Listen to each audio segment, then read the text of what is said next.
We're back with Unforgettable Conversations. Guys, this is a new episode. The 100th episode. The 100th episode, everyone. Woo! We have a button for that. We actually have a button for that. Awesome. So we are here for the 100th episode, and I am so excited because today I have the great opportunity, the privilege, the honor to be able to interview the one, the only, Joel Jimenez. Oh, thank you. Thank you. So thank you for coming. Thank you for coming along and putting time out of your day. I didn't have a choice. I think I was scheduled for this one. For being here for this one. So you have officially recorded 100 episodes 100 episodes for the UNFC podcast. And in the span of the UNFC podcast, you have interviewed about over, I believe it's a total of 30 guests. I think we did the math. Yes, we did the math. It's over 30 guests. That is a huge accomplishment. Definitely and it's in the span of what? Would you say 3 years? A little bit over 3 years, yeah. Over 3 years. So today, what we wanted to do was to kind of switch things around. As you guys know, Joel has always been on this end, so I can only imagine the viewers feeling like, wait, he's not sitting in his chair. Why isn't he in his chair? But the reason for that is because today we're going to interview you. Yes. And we want to get a little bit of insight of the podcaster behind all of these podcasts and to kind of get a feel of, you know, your thought process and what really started this whole podcast in the beginning. So first and foremost, Joel Jimenez, what is something that you could say that is a little bit about you for somebody that has never met Joel? Because for a lot of people, they probably only have some kind of connection to you through the podcast. But what would you say is, you know, some characteristics or qualities that kind of describe you? That's other than the podcast. I mean, like, I feel like one of the big things that people can't see because they're technically viewing this direction is I'm a big book nerd. There's like two massive bookshelves. There is. With the majority of those books that I've already read. And I would say I'm definitely a book nerd. I definitely go to Barnes & Noble. I think there's been a couple episodes where we have mentioned here and there. I know Danny always messes around and he's like, oh, you always listen to audiobooks. It's like, yeah, and then some actual books. But I'd say I'm probably a book nerd, and I feel like a lot of people don't really know that. I would agree. Would you describe yourself as someone who is an extrovert or an introvert? Believe it or not, I'd probably say introvert because even though on the podcast you have to be kind of an extrovert, for the most part, I'd say on day-to-day, I'm kind of very introvert. So we got a lover of books, an introvert, but I think there's a big quality that I'm trying to squeeze out of you, which is there's something about you that I think our viewers should know, which is you have a tendency of trying a lot of various different kinds of things. Oh, yes, that is true. The podcast hasn't been the first project that I've done. It's not. Now, before we get into your history of various different projects, off the top of your head, what are some things that you have learned or in the past even 5 years you have thrown yourself into learning or trying for the first time? Anything, just to name a few. Archery was one of the last few ones that I was just kind of like, oh, let me just get into this and spend like $1,000 just to get into archery. And even though it was fun and I learned a lot of stuff, there was just priorities that I needed to really hone in. And I don't think it was until that last one that I was like, all right, I need to prioritize where I want to focus my attention. But yeah, definitely it was for the pursuit of hunting, like public land and like going out and hunting. And in California, unfortunately, it's very difficult to do with licenses. And I went through the whole spiel of going through the state, getting licensed, doing the whole, like all the certifications. But even then, it's still very difficult to do unless you have private land where you can hunt yourself. So That's just one of them. That's just one of them. This is one. There was even a period in your life where you were doing Brazilian jiu-jitsu. I did do a little bit of Brazilian jiu-jitsu. I went to Paragon, and yeah, it was fun. It was a good way to exercise. Definitely a difficult thing to do. But yeah, I think that one, I'd say scheduling, it takes up a lot of times, and same thing, prioritizing what you want to focus on. Couldn't prioritize that because it took up a lot of time out of your day. And then the other one that I want to mention, obviously, as your wife, I know that there's been a lot.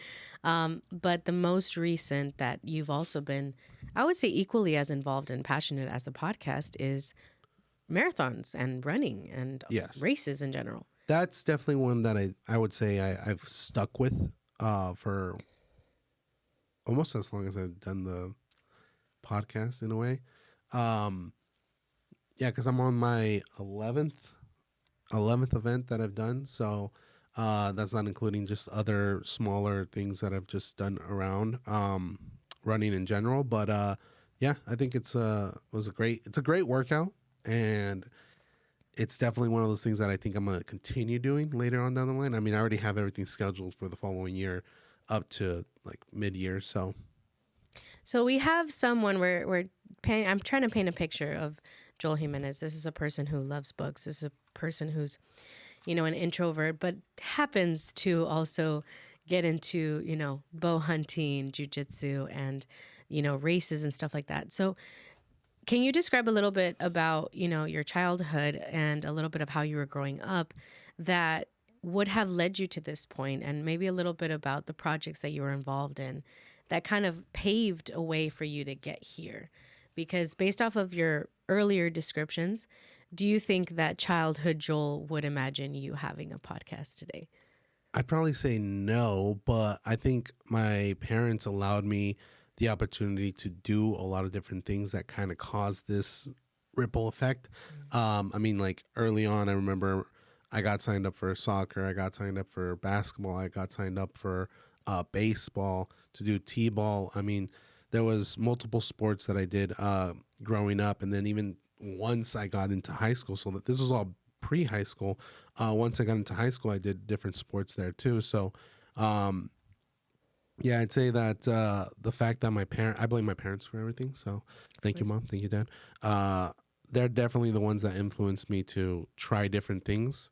And if you don't like one thing, try a different one. If you don't like that one, try a different one. If you still don't like that one, try something else. And when you were coming out of high school, was there like a specific passion you had as far as like, I want to do this? Or why do you think you have such a, like, I guess, a dreamer type personality of like, I'm willing to try new things, even though I would say as an adult, those kinds of dreams and those kinds of ambitions tend to die? Well, I think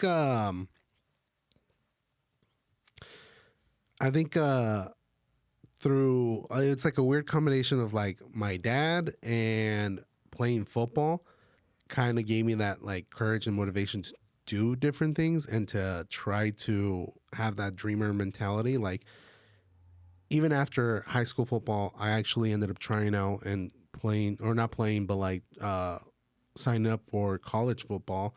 And that ended really quickly because of classes and scheduling. But for the most part, there was that encouragement from my coaches in high school and that motivation that no one's ever going to stop you. The only person that's ever going to stop you is yourself. So, and then same thing with my dad. My dad was the type of person that would pursue different projects as well. And I think he pretty much reinforced me, saying kind of like the world is your oyster. You can be whatever you want. You can do whatever you want. You just have to try. What was one of the first projects that you tried that was quote unquote out of the norm? One of the first projects, I would probably say back when me and my brother Danny, aka Donnie Darko, we tried to start a soap company. So an organic soap company, and honestly, we we didn't get that far, but we did get pretty far into it to the point where we had samples, we had like the whole spiel and a custom logo, a name, LLC, like, and then eventually that trickled into our following project after that, which was the Apollo Brewing Company, where we actually got coffee custom made and tried to sell it. So When you were planning these projects with your brother, was there was there like we're gonna be millionaires? Like, what was the driving force for those projects? I remember one time it was me and Danny, and we were talking about it, and we're like, we're gonna get this product on Target's shelf, like it.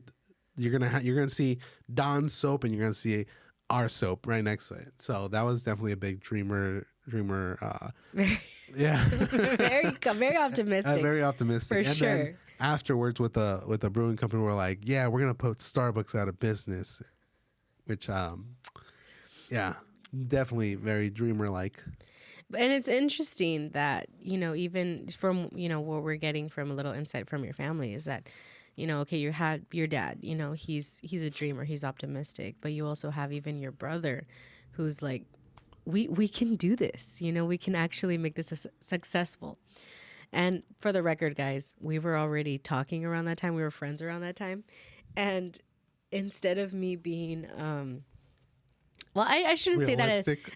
I shouldn't say that in a negative way, but maybe that's also why you and I work the way that we do, is because I was like, this could work. It was the confidence in it, with the way we said I things. think that's what it Yeah. is. I think that you do have We have a drive. you have a drive, but you're also, and Tim has mentioned it in podcast as well. You're the kind of person that you will do it. You will make it happen. And so I think that confidence that is distributed is like, all right, I can buy into this. Yeah. So after the soap, after the coffee, was there a continuation of, a different project, or would you say those were the only projects you did? No, there was another one. And that one I feel like kind of worked out for a bit. But before I get to that, I feel like I think a lot of people think like I'm like the like I don't have a job dreamer type of person. Like no. Like No. the other part of me is my mom, where it's like we're gonna have a job. If you want to have your dream, you can have your dream after your 9 to 5, Correct. like type of deal. Like make your money, then go chase your dream. So it was a realistic plan. It wasn't like I was just bumming it and then Right. trying to create something. So I know with like the soap company, obviously didn't work. It went on to the coffee company, and then at that point, I remember reading a book, and it kind of explained what ended up happening with that, where it says most partnerships, they don't end up working out because either one partner of the company doesn't like have the same motivation as the other. And I don't want to blame Danny, but Danny was the reason why we failed that business. No, I'm just kidding. Yeah, I mean, eventually we were. It was funny. He told me one time, he was like, "Do you know what? If you just do it, like buy me out." And I'm like, "We've both spent money. It's not like I have more money to give you to buy you out." But towards the end, we just kind of let go of that project, and then it came on to the newest one a couple of years later, which was Copper Rose Plumbing. Before we get to Copper Rose Plumbing, I think it's important to establish a little bit of a history as to how you became a plumber, because, obviously I know you are a journeyman, you are a professional plumber, but that wasn't your starting point That wasn't so at all. Yeah, at all. I went to school after high school. I went to college, and I was studying to major in administration of justice. So I wanted to technically become what Tim was ended up becoming, a deputy at the sheriff's department. That would have been a whole So different that would have like been world, a lot totally different. different personality. Yeah. And then through time, you obviously, eventually found, a different job. You Yeah. started working in different companies. I think it was a lot difficult, a lot more difficult back then, because I talked to a lot of the professors that I had, and a lot of the classes that I passed were my major classes, and I talked to a lot of the police officers who were also teachers, and my professors there, and they told me right now it's just like, I think the statistic back then was out of 100 applicants, one gets in, and that's it. So like the odds were extremely low, and the I guess the motivation to pursue something like that was kind of dwindled down to like, wait, why am I going to go to school and jump through all these hoops, possibly pull out a loan to get a bachelor's after I get my AA, just to possibly get the chance to get a job that's going to pay a little bit more than any other job. And I was like, no, I'm not going to do that. Was it a difficult decision for you to walk away from college and not finish your, schooling? Yeah, because I think there was a lot of like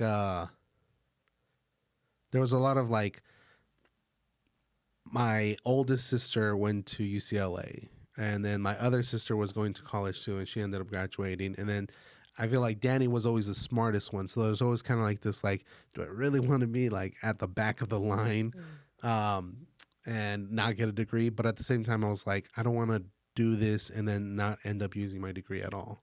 Right, right. And so from there, what would you say was the path you took in order for you to get into CRP and becoming a plumber? Yeah. So I had technically my first job ever was working for a plumbing company.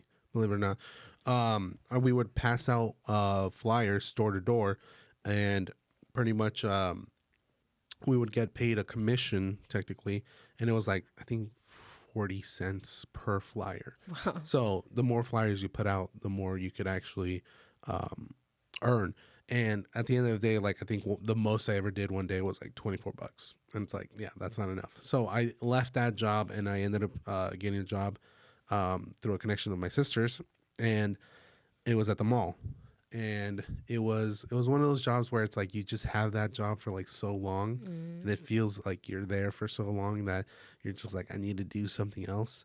So at that point, I had one of my cousins pretty much introduced me to property management, and they're like, hey, like, they need a porter at the time to go over there and just kind of like, you're just going to do landscaping, like you're going to pick up some trash, you're going to clean up some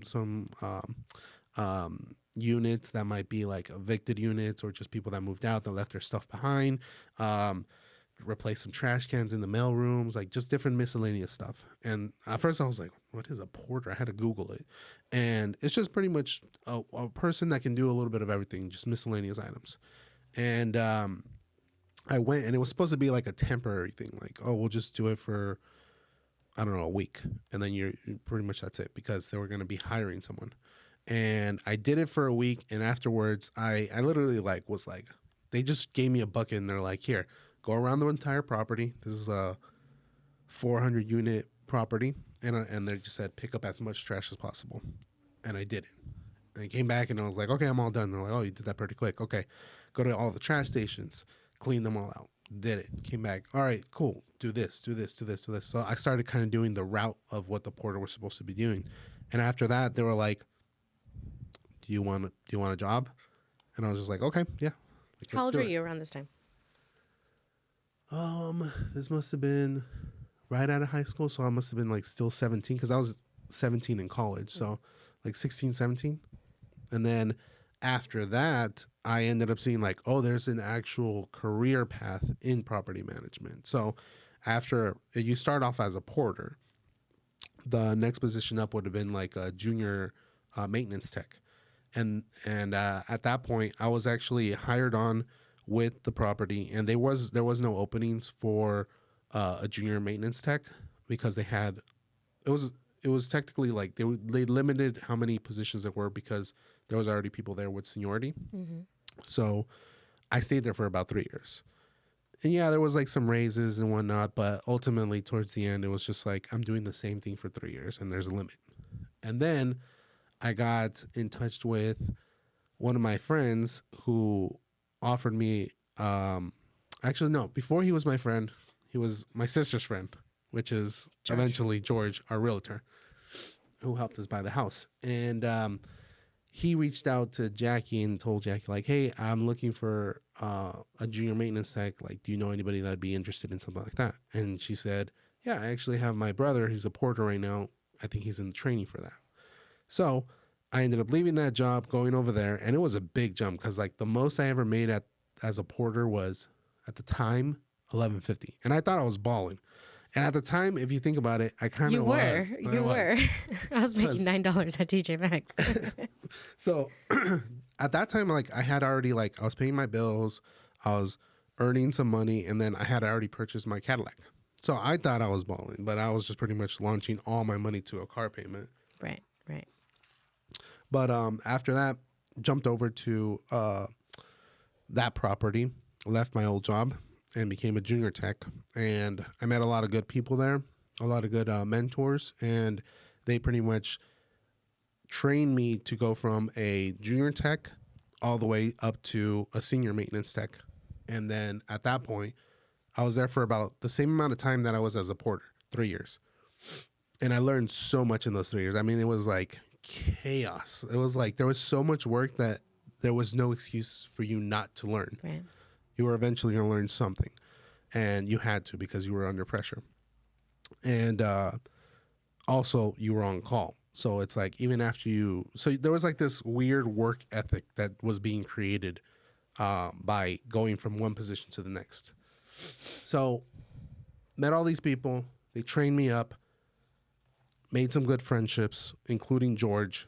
George ended up leaving, and then eventually I met one of the leasing agents that she ended up referring me as a possible candidate for a maintenance engineer position in Wagon Wheel. Mm-hmm. So then from there, pretty much got hired on, left that position, got hired on, was there for about a year. Then I got transferred over to, well, not transferred over. I like left that position because I got a better offer at the military base and started working there now.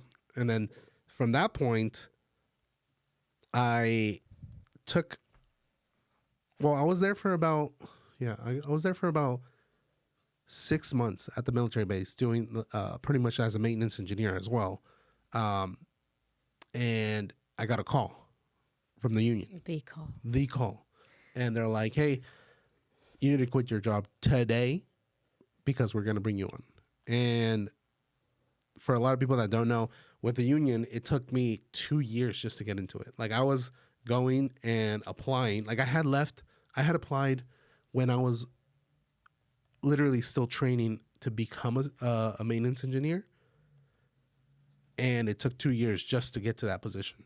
So I was over here like comfortable at the military base. And they were pretty much saying like, quit your job, come work with us. And I'm like, I don't even know what exactly I'm getting into, but it's, from what I keep hearing, it's a good opportunity. So this was right around the time that we were planning to get married. Yeah. We were engaged. Yeah. And so you get this call for the union. And so, we're seeing your career path. Why was the call to the union so important? Well, I think it was kind of like you're escaping the industry of like, I would say the 9 to 5, and you're kind of going into the construction industry where it's like, this is like anybody can get in to not a lot of people get in, and it's very difficult to get in. I mean, I had to take a test. I had to pass that test, and then I also had to do a interview, and then they accumulate your score from your test and your interview, and they put you on the list. And whoever's on the top of that list gets called. Right. So slowly, positions pop up here and there, and there's not a lot of positions. At least there wasn't back then, especially since it was pre-COVID, like a couple years before COVID. So, yeah, it's just definitely a industry that's harder to get into. At least, especially our hall at the time was harder to get into. And once they called, I was like, all right, I'm on my way.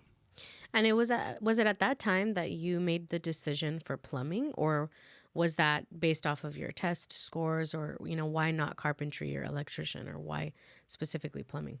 So I had done well, not just myself, but me and Danny had done a lot of research on like what's the highest paying job.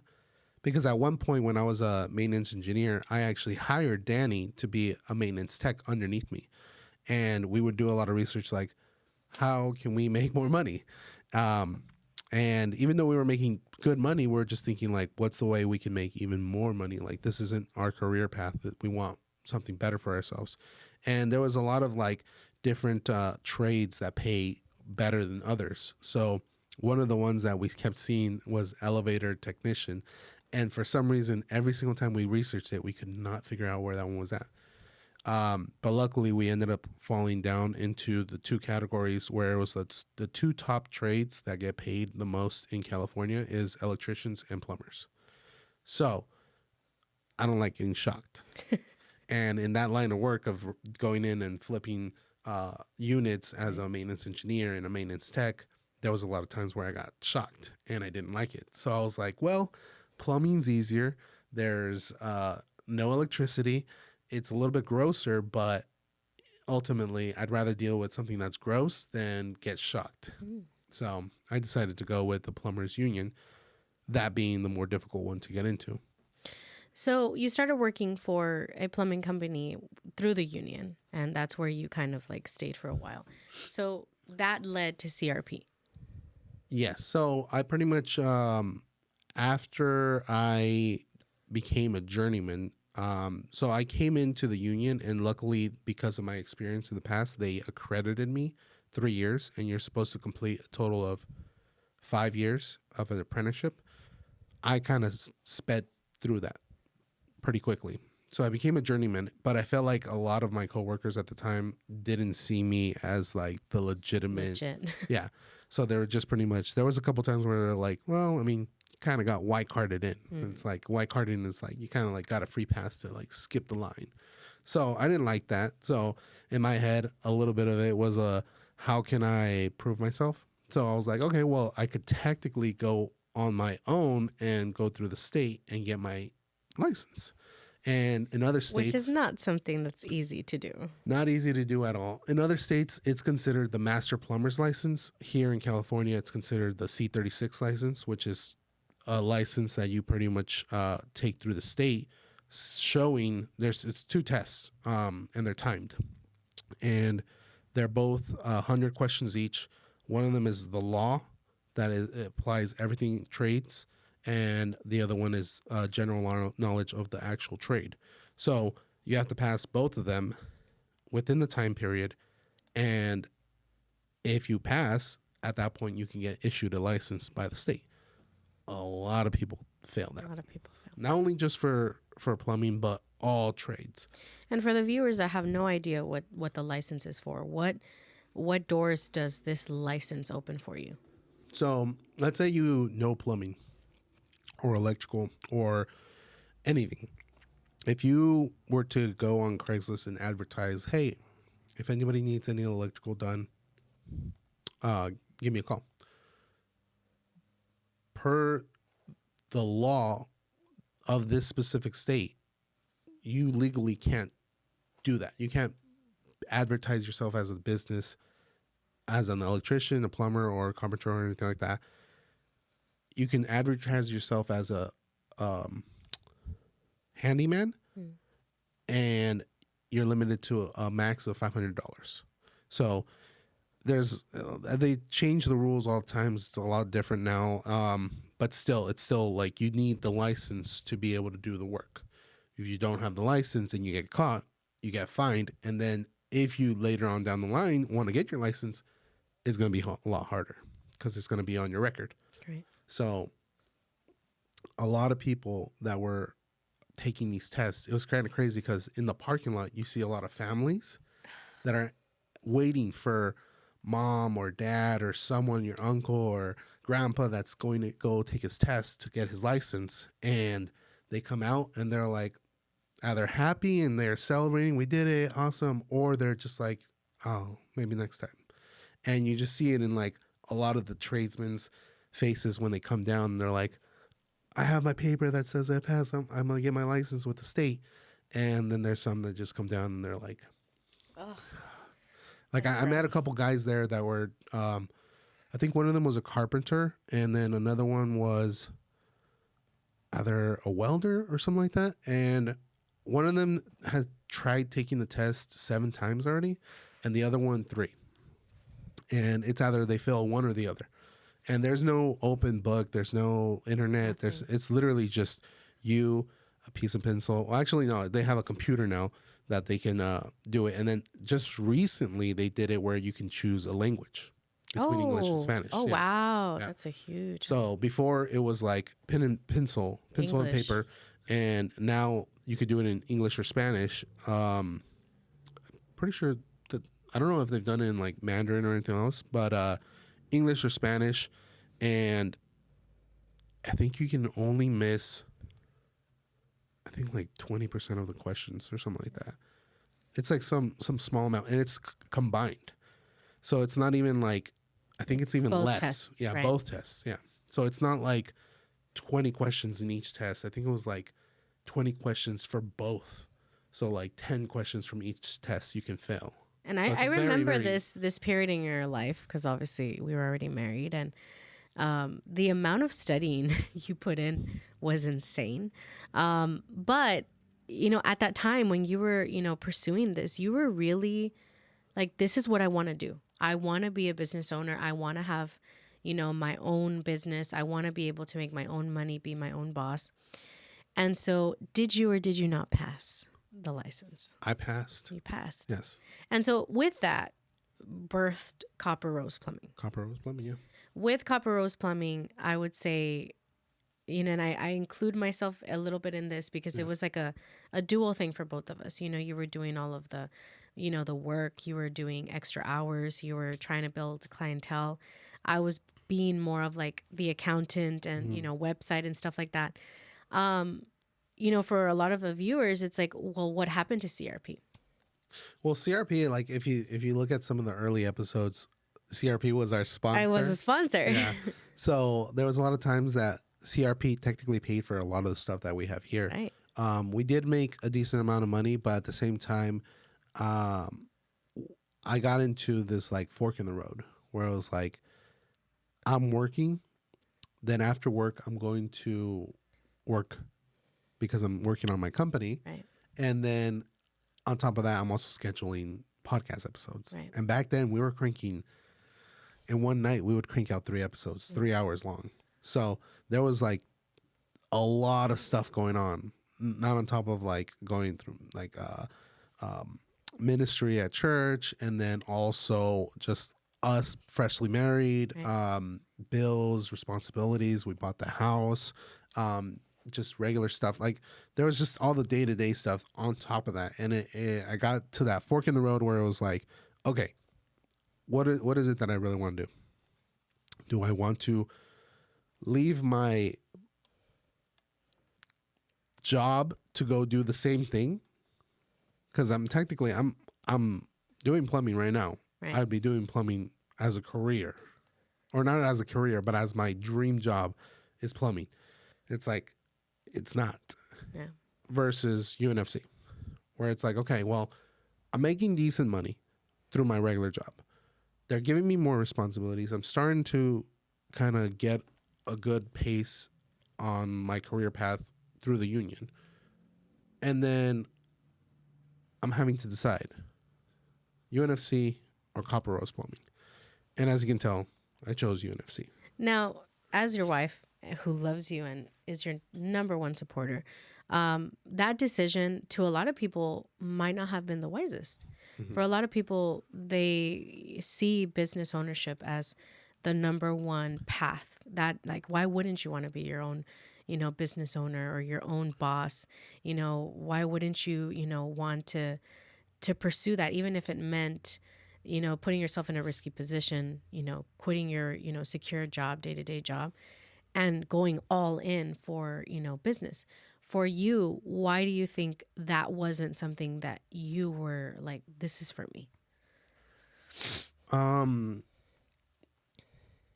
think it was because I wanted to escape my job, and I realized even though this is a lucrative and it pays and it's an awesome idea, ultimately I'm escaping my job to make a living off of my job.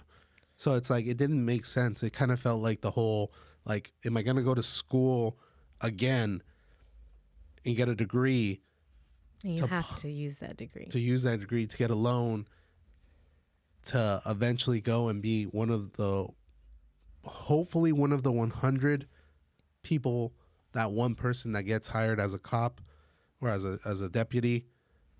And I felt like it was the same situation, and I kind of was further down the line on this route.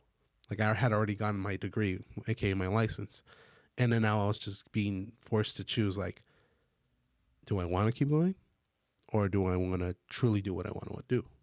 So I think as your wife, I also saw the risk. I think that when you got injured and you had to have hand surgery, I think that's where, even for me, some things were put into perspective. mhm. That if you pursued CRP wholeheartedly, it would only be on our backs as Mhm. far as, any kind of injuries, insurance.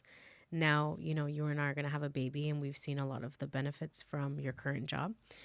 And I also saw how UNFC made you happy, and it made you feel like this, like, I can do this.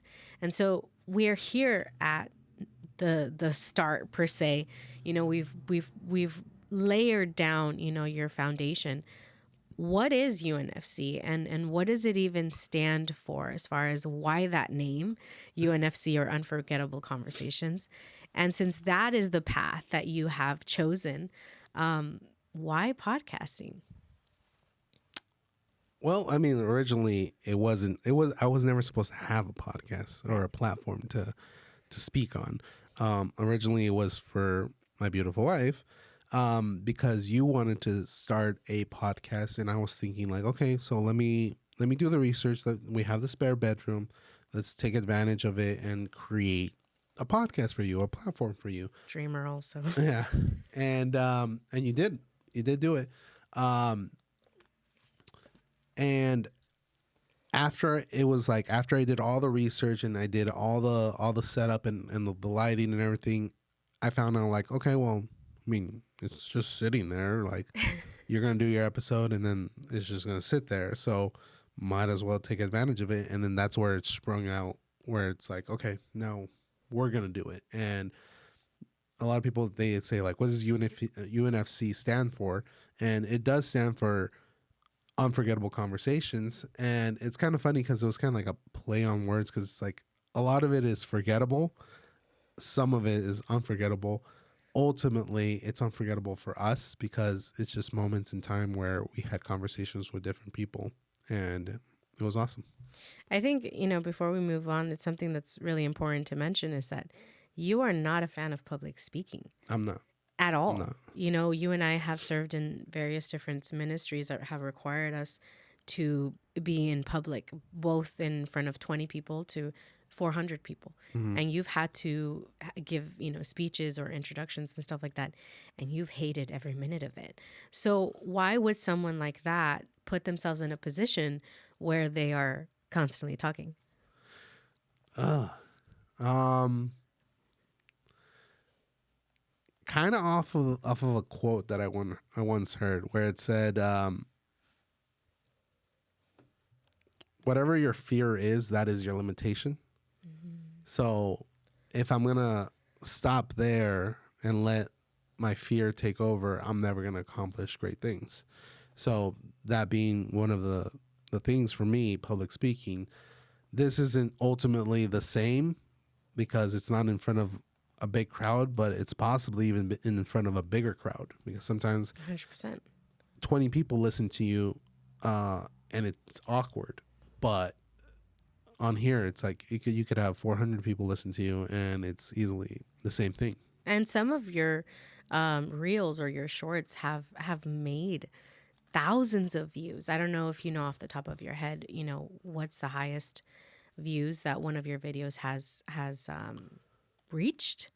I mean, But I know it's the for sure been thousands. one of the recent ones hit like about 5,000, and it was more of a funny one, and it makes sense why it was a funny one. But Yeah, it's just it goes to show that one small little clip could get that many views, and it's like that's 5,000 people. Like, I don't even know 1,000. Right. I don't even know really 100 people, like let alone 1,000 or 5,000 people. So yeah, Now, with this, podcast studio, it's definitely evolved over time, yeah, which I will be putting in some different clips on this 100th episode as a kind of homage to, everything that you have worked for. Because for the record, any changes that have happened to this room has all been because of Joel.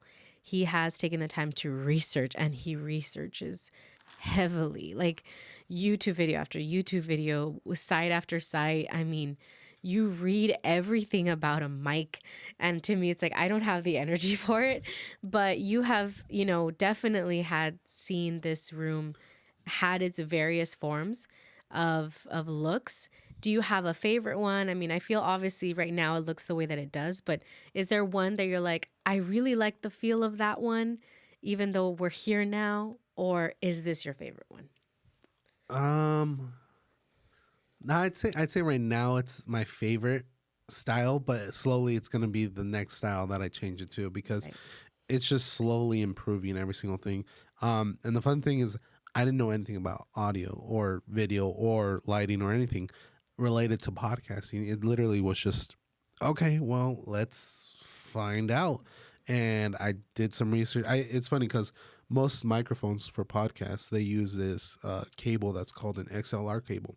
And the only person that back in the day that I knew that messed with microphones was Danny. And I called him up one day and he remembers this, and it's funny because I told him like, "Hey, what do you know about microphones that have Ixler cables?" And he's like, "What are you talking about?" I'm like, "Yeah, the Ixler cables or whatever, those black long cables." And he's like, "You mean an XLR?"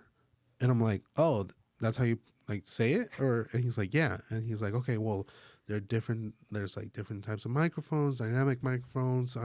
Like." And he told me like, "Okay, you're going from a person who knows nothing to the reasons why there's USB operated microphones versus these type of microphones where these aren't the traditional podcast studio like the Shure SM7Bs, but these are Shure and they're classic. Like that one's a Super 55 and this is the 55 RS no SH, and these are really good microphones. They're expensive microphones and they're hard to find.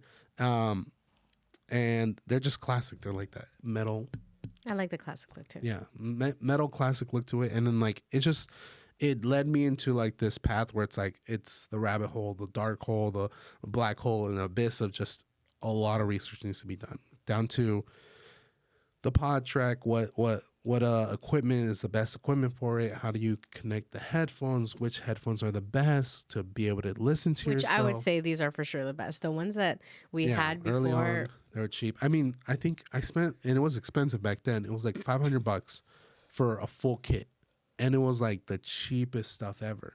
Slowly everything broke, and then slowly I started upgrading and upgrading and upgrading, and it's like, I mean, this boom arm by itself was like $200, Right. and like the microphones were somewhere around like almost three something. So it just slowly, bit by bit, everything kind of like got into place. The lighting was interesting too, and I feel like Which this you've one, just made some new modifications yeah, as well. just made some new modifications with it, and I think the lighting was the most hilarious because it scarred me. Like I know lighting now more than ever because of the amount of research that I did. Because there's like key lights, there's spotlights, there's soft boxes, and it's like all these different types of lighting and how to put it in the positioning. Like I watched a 2 hour video one time on YouTube that just talked about where to position lights. And that's if you had the right lights or the right brands that led to the right lights that were connected to the phone. So at this point, we have everything controlled through my phone. So I can turn on, like right now, we have about, I think it's 10 lights. There's 10 lights in this room that we use. Right. And then the positioning of them, everything, just so we can get like a perfect, slightly perfect Slightly. view Yeah. of it, everything. So it's just there's a lot of work that goes into it, and I feel like a lot of people would be discouraged by it. And for me, it was just like it just kind of fueled me, and it was like it's my like video game for me. Like I wanna learn more so I could do better, so I could create a better podcast. Which for you, you have a lot of various different forms of, um, roles that you play. Which obviously I would say you're the designer. You're also the person that puts everything together, the sound tech, the video tech. I tend to say our viewers because I do feel like I'm part of the UNFC cast. Oh, you definitely are. Just because my job is, to help with editing. Not all of it, but just part of it. But a major component, which is the most important component of the podcasting, is doing it actually and actually being a person that is, kind of flowing with the conversation. Hmm. So since your first episode until now, what would you say is, some of the most like key things that you have improved on? Like if you were to go to episode 1 or season 1, or now we're doing episodes numbers, but when you go back to those first episodes, what would you say is something that you're like, man, if I could go back in time, I would probably change this, maybe not so much the set because that's obvious, but like in your delivery or your podcasting skills. Well, if you saw episode 1, which I like leaving all the old episodes up so that people could see the progress. Like if you go back to episode 1, you'll see the lighting is off. It's literally just the whatever lights we had in the Fluorescent room, lights. fluorescent lights practically. The audio, you had to crank it up all the way high because we didn't have the volume Pod up on the pod track. And the boom arms, like every single little movement, like tap or something like that, you could hear it. Um, there was just small different things like that I kept like finding like that made me get to this point, because all the stuff from the past, it was like every mistake you could have made was in those episodes, Right. from creaky chairs to bumping into the mics to Having it too far, too having far it too away, close. having it too close, people screaming into the microphone, the volume not being up, it dying People halfway, looking at the camera the people entire time. staring at the camera. So yeah, there was just a lot of stuff that needed improvement back then. Obviously, I'm the number one fan, and I say this truly because I will listen to UNFC on like weekly, even our old episodes. I like to see where we started. I like to see where we're going. And one of the things that was really interesting to me to see in the podcast journey was your own evolution. I think that at the beginning, I don't think you really saw yourself as the host of UNFC. Mm-mm. And it's something that we've seen a lot more in recent episodes. But where was the shift in your journey that was like, no, this is my podcast. Like, I'm going to take control. I need to be the one to make this flow. I'd say probably when the first time Danny said that he wasn't going to be able to make it, because for the most part, Danny was in the majority of the very early episodes, and what ended up happening was Danny became the salt and pepper, the seasoning to it. He was a perfect mix. He had the charisma, he had the jokes, he had everything that made the podcast. He was the paprika. He was Yeah, everything. he was Cumin, everything. that perfect touch of like just Danny. Yeah. Throw it in there, and then everything else is fine. The moment he was removed, I saw it. That's when I saw him. Was like, oh, Danny's gone. This is very bland. There's no salt. There's no seasoning. This is just meat and potatoes. I need to be the salt. And him being gone, it made me realize like, oh, I really need to up my game, not only on with the lighting, with the microphone, with the video, with actual skills on podcasting, like the communication part, because Danny naturally had it and I didn't. And I depended on Danny. And I always said like Danny was my first co-host. And without him there, I was to a point where it was like, oh, like, am I supposed to ask a question? Like, why are we all awkward? And it's like certain things were being like, not like how they normally are with Danny there. So I had to develop those skills as well. Which I can't help but notice, but I noticed that Danny, for a lot of your journey, has been a sense of reassurance for you. because he was the person that started the soap and the coffee company. But then he also worked with you when you were working, in Junction, and you were a supervisor, a maintenance engineer. But then he was also supposed to go with you to the union, and then he ended up going on his own. Yeah. So would you say that Danny has had kind of like he's like kind of like a reassurance for you, and this was where you kind of Veered off. you veered off on your own, like I could do this. Yeah, I think we both helped each other a lot. I mean, we grew up together. We're not that far apart in age, and there was a lot of stuff where, I mean, even with when we first applied for the union, we both applied at the same time. He actually got a better score than me, but I got called up first, and then he got called up, and he pretty much denied it because he was going a different direction. Right. And yeah, there's been a lot of things that we've always pursued together with the soap company, with the coffee company, even with Copper Rose Plumbing. Even though it was my own thing, I would hire out Danny to come help me do jobs, and I'd pay him and I'd compensate him, and he would help me out a lot, and he'd appreciate it. And he'd be like, whenever you need another like hand, like give me a call. And I was like, okay, cool. So there was always like this, like he could always depend on me, I could always depend on him, and that applied with like how I even mentioned I ended up getting a job as a maintenance engineer and hiring him underneath me as a regular maintenance tech. So he learned a lot of the trade skills he learned from me, which now he still applies to this day. And I learned my communication skills, I guess, from him. So it was kind of like a little trade off Right, in a right. weird way. And so where did you like was there a specific episode, or was there like a specific guest that kind of gave you that confidence of like I'm actually kind of funny, or I'm actually also, interesting, or I also have my own seasoning? I think there was a couple different episodes that you start seeing like Danny wasn't there and it was just like me and a couple other people, and those episodes slowly get better and better and better, up to a point where I started doing solo podcasts, working on that, but then eventually one-on-one podcasts, and that was a difficult jump because that was like I was going from, I think the first episode that I kind of wanted someone there, but I was like, I don't want to do it one on one by myself, but just to have someone there was with James. James was a big help too. Um, we did one with Jamal, and that was not so. It was this year, This is here. um, and he pretty much was there as like a second person, and he didn't chime in too much, but it was a perfect amount where I was like, "This is my training wheels," and then at the next episode after that, I was like, I can do this. training wheels off, like let's do this one on one," and it just went on from there.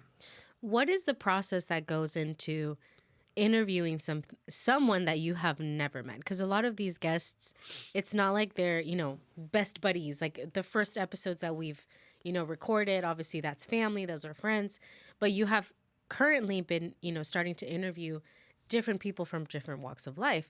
How do you get to a place where you interview someone you've never met?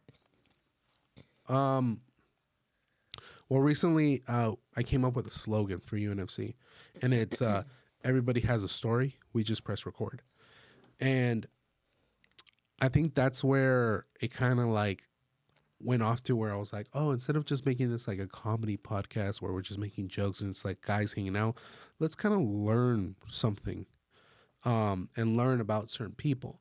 So I think what ended up happening was I met a couple people online and I was like, oh, like these people they're really interesting and they're local. And how can I sit down with them and talk to them and kind of do a podcast off of it?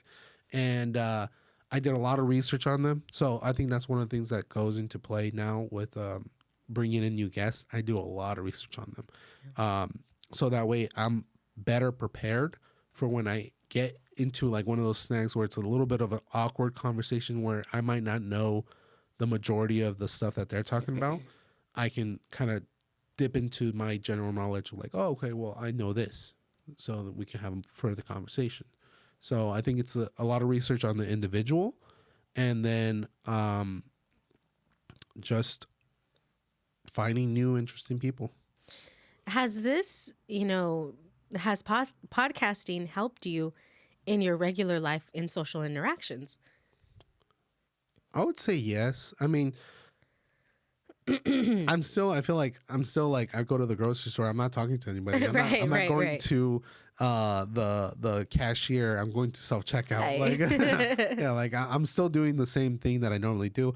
But I feel like I'm starting to run into people more and more, and it's like, oh hey, how you doing? I'm just like, oh hey, how's it going? Like, so in a weird way, yes, but at the same time, I'm still that introvert where I'm just like, Leave me alone. leave me alone. I just came for the bananas. Like, leave me alone. Right, right. Yeah. Would you say that there is a podcast? I have my own favorites, but do you have one that you're like, this is one of my favorite episodes, and why? Would you say if you have one? Of ours? Yes. So, yeah, UNFC. Oh man, there's a lot How of about them. we do top three for you? Okay, this is gonna sound weird, but You're gonna say the first one, no, aren't no, you? no. It's I'm not gonna say the I first one. can't. After dolphins and Tourette's, I cannot. I cannot call it the first. The Or first one. Danny's Camelone I slogan no. for his cologne. No, so there's I believe it was episode 24, 25, and 26. Oh, And it's me, Tim, Danny, and Nathan Camarena. okay. And we talk about everything. There's no topic in there that I feel like, because it was back when we were doing 3 episodes in one sitting. Right. So we'd record one episode, finish it, Boom. next one, 3 hours later, we're done. And we talked about. I went back and there's a couple clips in there that they're just hilarious. But there's a couple different topics in there that we talk about that it was like we talked about God, we talked about movies, we talked about comedians, we talked about like random cars, traveling, different languages. Like there was a little bit of everything, cinema, like the way certain movies are filmed, quotes. Like it was just such a good conversation that it kind of embodies what UNFC was An or unforgettable is an conversation. unforgettable conversation, even if it was just unforgettable to that one person. So those episodes. Was there something like is there something in those episodes that you try to replicate, or is that something that it just happened that way, or do you try to create a formula every time to produce that same kind of environment? I think I just try to like produce an environment where that could get recreated, Okay. because ultimately none of these episodes are scripted. I know a lot of podcasters, they do scripted, and I feel like that's difficult. I attempted that early on and realized does not work with us. It doesn't. It doesn't. Yeah. I technically had not a script, but we always do have like You guys were way better at it than us with scripts. well, we still didn't script. We just had like a brief conversation, Mhm. and it was a like we're gonna talk about this. We're gonna talk, all right, let's go. Yeah. You know, I think you have a guide, quote unquote, of like this is kind of where I would want it to go. If it ends up ending in a different direction, that's fine. But yeah, your podcast is definitely unscripted, so I would assume it's hard to really project where it's gonna end. Yeah, it's almost like let's pour as much gas as we can and hope the lighter lights it. Got And it. if it does, awesome. If it just kind of does a small fire, okay, on to the next. If it does a massive fire, then it was a good episode. Are there some top UNFC quotes? I have so many. Oh, there's so But many are there out there. some top UNFC quotes that you could say, like, you could put on a t shirt and only true UNFC fans would understand the references, or that live rent free in your head? Do you have any quotes that. I mean, oh man, there's so many. Dolphins with Tourette's is early on. Camelone. I mean, Stay hidden, stay fresh. stay fresh, stay Stay hidden. fresh, stay hidden. Man, like there's so many of them. There's so many. There's of so them. many. Yeah, there's so many different ones. I couldn't even like say them all. Like, which ones did you remember? I can't. I have a vault that only holds the most inappropriate ones. Actually, I have a list. Because you have a list. I have a list. I totally forgot I have a list. I actually went through and tried to get all the UNFC quotes. It was hard. There's honestly so many. I feel like I tend to remember the ones that make Found me it. laugh the most. Donnie Darko quoted this one. We respect all women.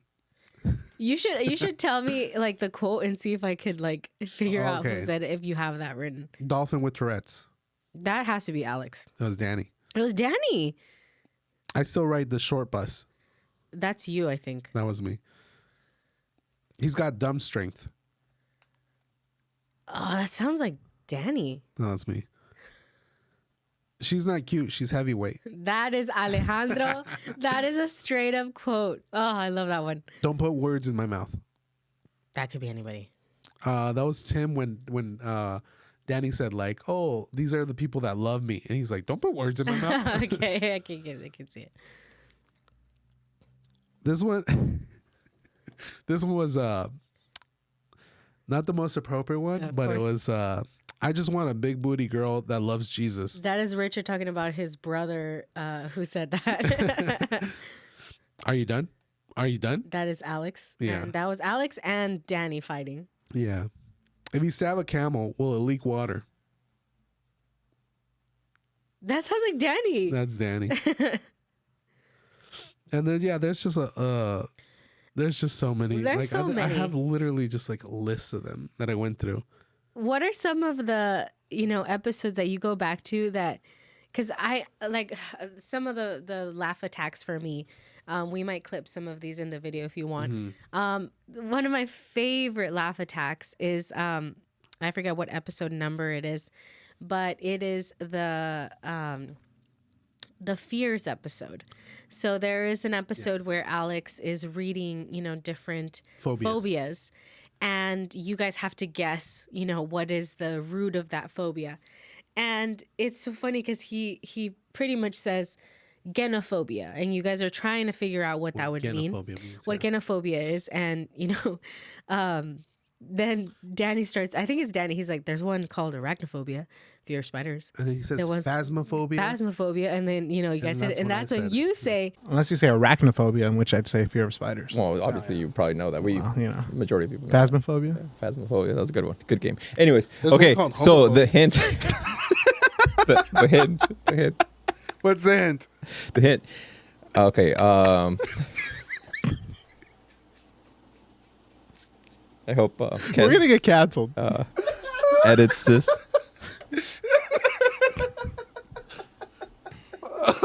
Oh. Okay, I'm gonna. Like, he got hurt.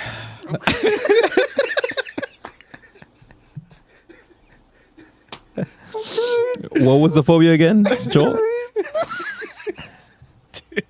You got the host hurt, man. No, I'm just more mature than you guys. Okay. Yeah.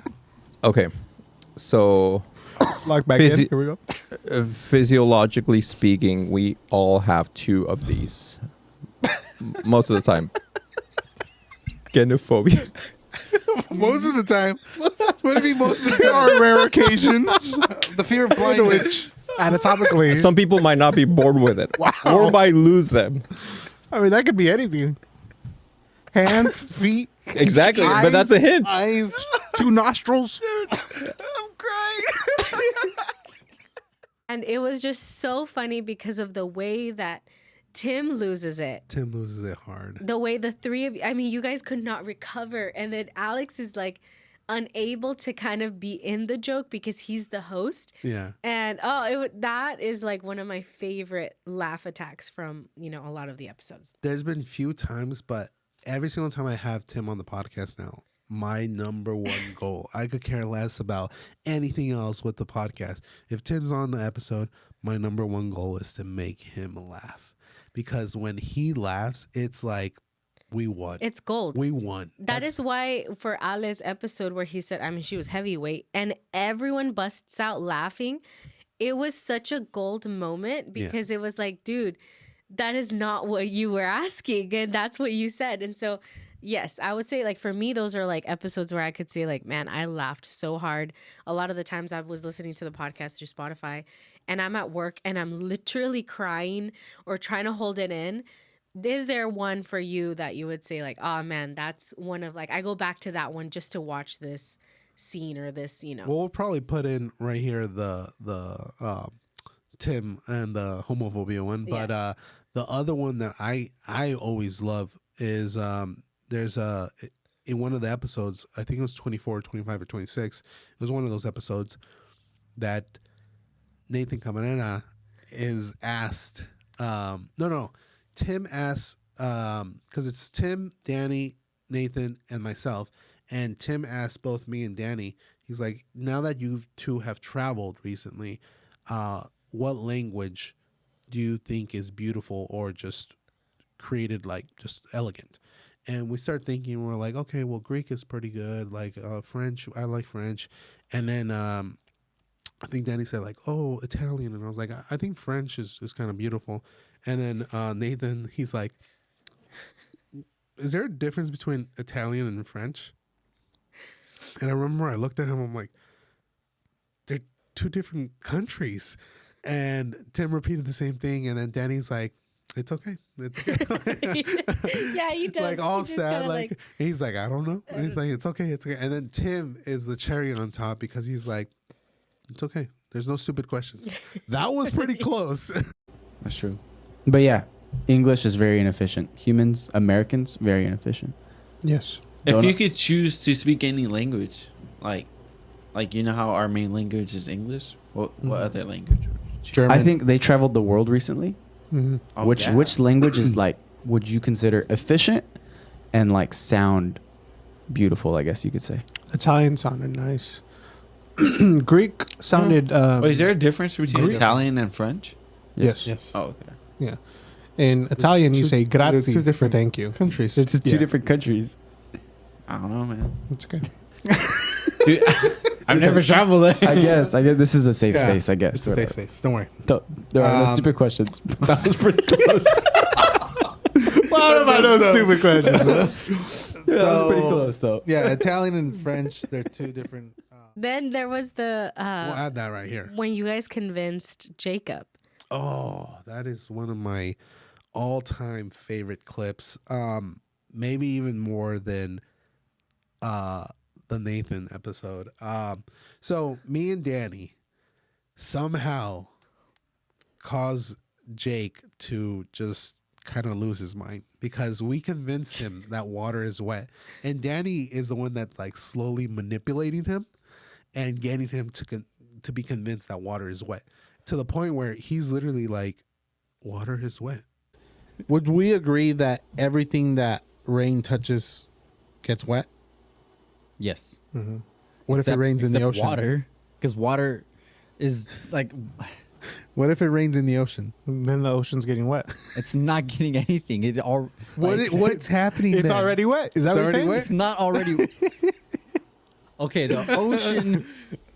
Is wet now. When you describe the ocean, you describe it as wet. Okay. but you don't say So the ocean let's is go wet. to the wet. Nobody no, says let's you go don't to the say wet. let's They go to say, the let's wet go to the because the ocean. wet is an adjective.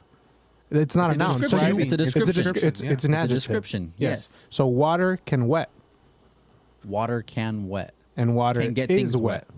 Water is wet. That's what we've Is- been saying. Is as in it's a description. yes, it's it is. wet, but- yes. So water is wet. That's the question. Hold on. Is That was the water question. wet? And you just said You water just is said wet. yes. Water is not Can the wet. jury? Water is not wet. Bro, amigos, did he just say that the water I is said it, wet? but you're playing these mind tricks on me. I'm not playing Water these is mind not tricks. I'm wet. stating the facts. Water is not wet. I think we lost him. He's gonna go to sleep at night. Water is not wet. Water is wet, and like he just keeps repeating it and repeating it, like trying to like figure out what's going on, and it's hilarious. We'll just add that one too. That awesome episodes. Would you say, is there one episode from your recent, because I would say the recent, videos that have come out are on a different category of, podcasting. Those that we mentioned are, the funny ones, the ones with the bros. But for these, that are coming out recently, would you have like a favorite one? Or, there's just something about the way that your interview style happened that was just like, that was a good episode. For the recent, like the one-on-ones, I'd say just being able to bring new people on the podcast kind of just was like awesome in general. And just hearing their stories, because I find it interesting, and I feel like a lot of people would find it interesting. Like the last one that we had, or technically one of the next ones because it was filmed a little bit awkwardly, was the district attorney. So that's ultimately one of the ones that I enjoyed because it was way at, like just straight out of left field, and I feel like there's a couple other ones that are going to be coming up after that that are going to be just different directions that we're going to, and ultimately I think that's what is going to not only help us like reach out to different people but also bring interest into it. Yeah, I to the would agree. podcast. I would agree. So with as we're getting close to closing this episode, I have to ask: is there like a specific ritual that you do, or something that you do in preparation for a podcast? That is it something that starts the day before when you schedule it, or whatever that has to happen in order for you to have a successful podcast? Mm, I mean, I like to prep the room before With prayer and fasting. with prayer and fasting. Clearly, no, yeah, just like prep it, get it ready for what we need to like. SD cards are ready, batteries are all charged up, lighting's all perfectly placed, curtains, everything, camera angle. Um, I think caffeine is the next one. I mean, like that's you gotta have caffeine in the refrigerator for the guests, and I think that's like our one signature thing. Like, I will always Non-caffeinated. offer you caffeine when you come on the podcast episode. It's almost like a must. And with that, would you say it has been difficult for you to balance your personal life with podcasting, or it has just kind of flowed seamlessly? I think it's flowed seamlessly. I think I kind of like how we were talking about all these other endeavors that I was doing. I kind of gave them up and focused and hyper focused on this, and I feel like it's been turning out pretty good. If you could select one episode from all of the 100 episodes that you would say, all right, if I had to delete all 99, but I'm going to keep one to be able to kind of show people like this is me, or this is what solidifies the essence of UNFC, what episode or that you could recall would embody that? That's a tough one. I don't think there is one specific episode. I think there's those three that I had mentioned earlier, the 24, 25, and 26. Those are really good episodes, but even later on when we do the phobias where they're just like there's just comedy gold in those, or just even further when we're doing all these interviews, you get a view into different people's lives and different people's stories. And I think just if I couldn't like pinpoint it to one specific episode that could embody the entire podcast, I would say that's a good thing because it shouldn't be just one specific thing. Right. It should be everything Right. and nothing at the same time. Did you think that you would have reached 100 episodes? So this is a crazy thing. I didn't think I was going to reach 100 episodes. Well, actually, it didn't come to mind, but I knew that we were going to do this for a long time. And then eventually I got to the point where I was like, it must have been like at least episode 20 where I was like, I don't care. I'm going to do this regardless. Like, get paid, don't get paid. It becomes something, it doesn't become something. I'm hanging out with my friends. I'm always going to hang out with my friends for the rest of my life. And the crazy thing is, I did a little bit of research on podcasting, and 90% of podcasts that start never get past episode 3. Oh, interesting. Currently, there is about 3 to 4 million podcasts worldwide. Wow. So comparing that to like YouTube channels is like at around 114 million. So out of those 3 to 4 million podcasts, about 4% or 4.6% of those podcasts ever get to 100. Wow. So we are part of the 4%. And then it gets even smaller and smaller the more you go. So I think the next goal for us is to get to 200 episodes. and at 200 episodes, we'll be in the top 2%. For this new year, for 2026, do you have a lineup of individuals that you would like to just speak into existence, that you were like, I'd love to interview that person and kind of get some insight? Or do you have any goals for 2026 as far as the podcast goes? I don't think I have a specific like people that I want to like say like I want to speak into existence. Like, yeah, if I had a specific list, yeah, awesome. But I think for me, it's like I could interview someone's grandma and her story would be amazing to tell. And then the next time it's like some police officer or a lawyer or a doctor. I think there's awesome stories regardless of if they're famous, if they're popular, if they're the very common person or very well known. I think there's interesting stories regardless. So I think my goal is to bring those stories to light, popular or not. I love that. I absolutely love that. And pretty much to just close it off, is there anything you want to share, anything you want to give sneak peeks over to your audience as far as, you know, UNFC? What are some things that they can expect for 2026? Or just any words of, you know, anything for your viewers? Expect more. Expect more improvements. Expect more episodes. Expect more new guests. Subscribe. Comment, subscribe. Like, comment, subscribe. Yeah, I mean, like we've slowly vamped it up, and I think slowly we're gonna be putting more and more work into it. And as long as everybody's viewing it, liking, commenting, subscribing, going to check it out on, I mean, there's no platform anymore that we're not on, from TikTok to Instagram to Facebook to, I mean, you can even find us on Pandora and Audible. Like, we're everywhere. Spotify, Apple, like, there's nowhere you can't find us. I think there's a couple projects that are in mind for 2026 that I think once they come out, once they roll out, that's when they'll be announced.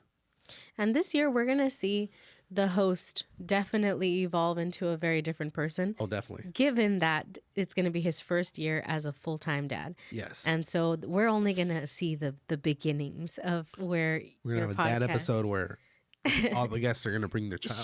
She's literally going to be here and trying to mess with your stuff. Exactly. But thank you so much for coming on this episode. Thank you for inviting me. And thank you for letting me host and interview you. And without further ado, let's end this.